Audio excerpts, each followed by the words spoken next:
Friends, welcome to channel. ఒకడు లెక్చర్లు బాగా ఎత్తున్నాడు. కష్టం అంటే ఏంటి తెలుసంటరా?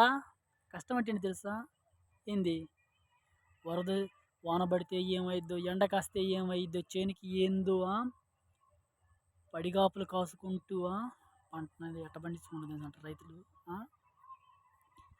నువ్వు ఏసీలో కూర్చొని పిచ్చి పిచ్చిగా మాట్లాడుతానా కొడక, నువ్వు చెబుతున్నా ఏంది ఆ బాధలు? చేను పండి ఇంటికి వచ్చిందాక రైతు బాధ ఎట్లుంటో తెలుసా? మేము మండిస్తేనే కదా నువ్వు తినేది, లేకపోతే డబ్బుతో నేను కొనుక్కొని, లేకపోతే డబ్బే ఉందంట తినరు నా కొడక డబ్బుతోటి. ఏసీలో ఉండి ఎక్స్ట్రాలు దెంగుతున్నావు, ఇదిగో కోత కొడవలే పీక కోస్తా నా కొడక. ఏమనుకుంటున్నావో? లెక్చర్లు ఇవ్వగాకు, ఏదో కోతకు వచ్చే కొడవలే, పీక తెగిపోద్ది. దేవిరి మొహంలాగా ఉండవు ఇంద్ర బేవర్స్ నా కొడక.